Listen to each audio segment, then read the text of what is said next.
In the heart of ancient China, there was a kingdom called Chu. It stretched from the great Yangtze River southward into mountains and mist, a land of orchids and dragons, of music and memory. The people of Chu believed they were descended from the gods. They built temples painted in crimson and gold, lit fires at the river's edge to honor spirits who lived beneath the water. And into this world, in the year 340 BCE, a child was born who would carry the soul of Chu in his poems, and in his death. His name was Chu Yuan.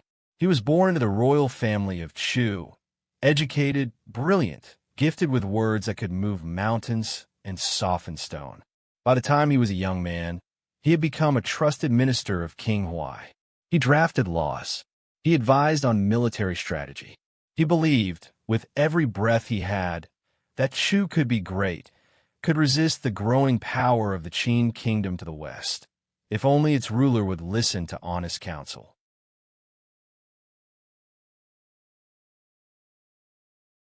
But courts are dangerous places for honest men. Chu Yuan had enemies, ministers who preferred flattery to truth, who resented his closeness to the king. They whispered against him. They twisted his words. They told the king that his most loyal minister was plotting against him. King Huai, suspicious and weak, began to doubt the man who had served him with everything.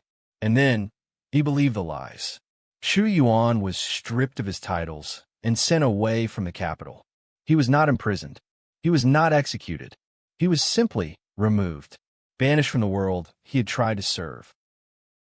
Exile did not silence him. It gave him his voice. Walking the rivers and mountains of southern Chu, far from court and politics, Chu Yuan began to write. He wrote about loyalty betrayed, about a kingdom drifting toward disaster, about a heart that could not stop loving what it had lost. He wrote in a new form, a long, lyrical, deeply personal poetry unlike anything that had existed before in Chinese literature. He called his greatest poem Li Sa, which means something like the lament or the sorrow of departure. It begins with the poet describing himself. Born an auspicious hour, given a name that means correct conduct, given talents he cannot abandon.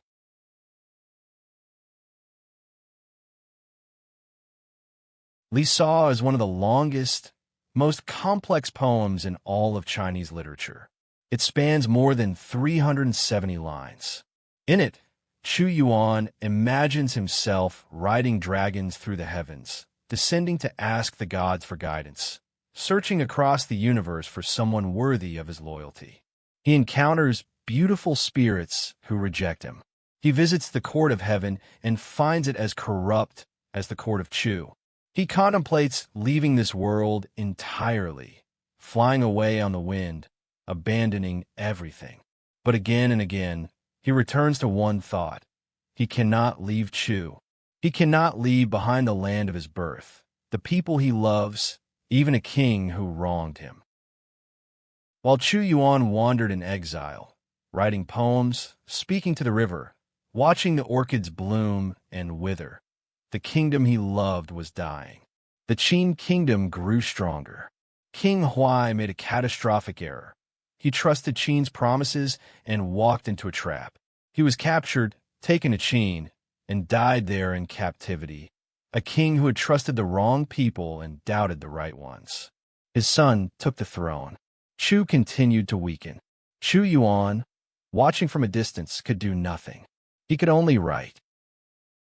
There is a famous story, perhaps true, perhaps legend, of an encounter on the river.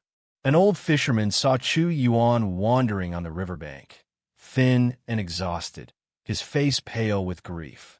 The fisherman asked, "Why are you here, suffering like this?" Chu Yuan said, "The whole world is muddy. I alone am clean. The whole world is drunk. I alone am sober. So I have been sent away." The fisherman laughed gently. He said, "If the river is muddy, wash your feet in it. If the river is clean, wash your cap strings. A wise man bends with the world," he said. "He does not suffer for it." Chu Yuan was quiet. He could not bend. He had never been able to bend.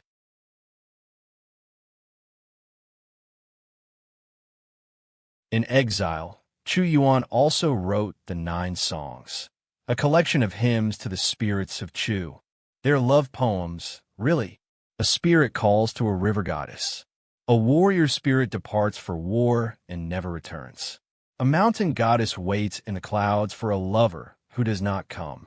In these poems, Chu Yuan gave voice to longing, for love, for home, for a world where loyalty was rewarded and beauty was not wasted. The Nine Songs are among the most beautiful poems in Chinese literature. They are still performed today. They are still sung.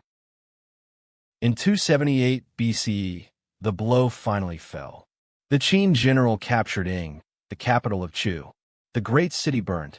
The royal tombs were desecrated. Everything Chu Yuan had tried to protect, everything he had written about, everything he had loved, was gone. He was 62 years old. He had been in exile for most of his adult life. He had watched his kingdom dissolve, poem by poem, year by year. There was nothing left to wait for.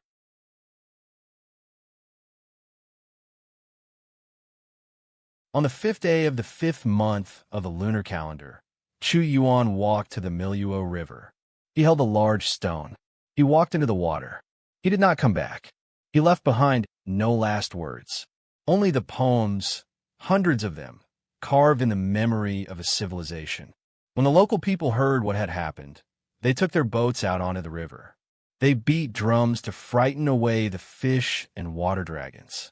They threw balls of rice wrapped in bamboo leaves into the water, so that the creatures of the river would eat the rice and leave his body in peace. They rowed fast. They rowed desperately, but they were too late. And so Dragon Boat Festival was born. Every year, on the 5th day of the 5th lunar month, Chinese people across the world race dragon boats on rivers and lakes, recreating that desperate search on the Miluo River. They eat zongzi, sticky rice wrapped in bamboo leaves, the same offering thrown into the water for him. They hang calamus and artemisia on their doors to ward off misfortune.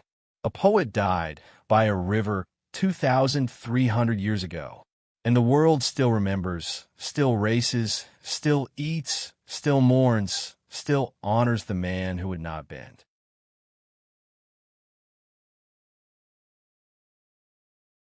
Chu Yuan did not save Chu.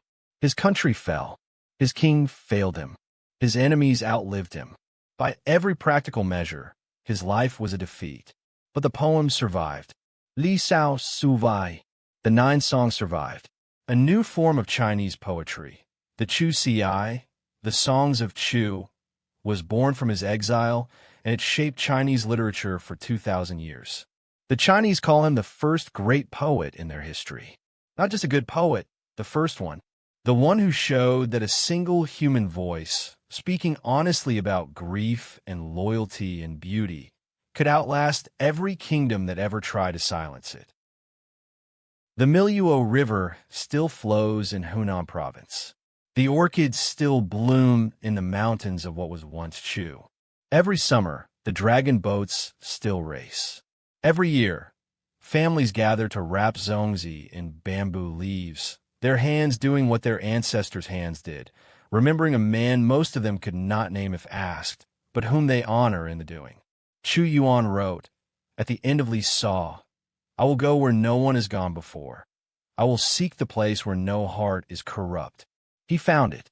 He found it in the river, and in the poems, and in the hands of every person who has ever refused to bend when bending was wrong.